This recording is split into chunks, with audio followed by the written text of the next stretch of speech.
Hello guys and welcome back to my YouTube channel Theta Box. So today I get the following one error notification while I try to tap my iPhone's notification panel and it shows iPhone not packed up, and this iPhone has not been packed up in 3 weeks. Backups happen when this iPhone is connected to power, locked and on Wi-Fi. So how to hide this notification? Because when I try to tap my notification panel, this message is every time occurring. So I don't like this message. So anyway, if you feel same thing, just follow me friends.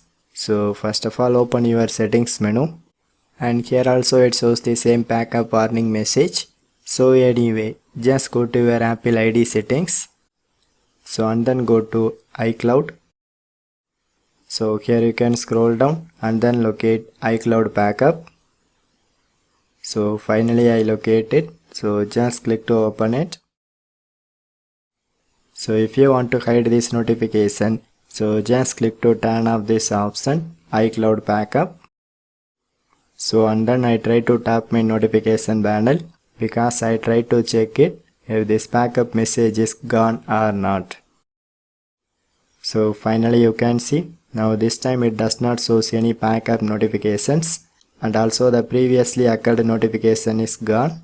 So this is the way you can easily hide your iPhone not packed up notification by watching my tutorial. For more tech videos you can subscribe my beautiful tech channel Theta Box, and thanks for watching.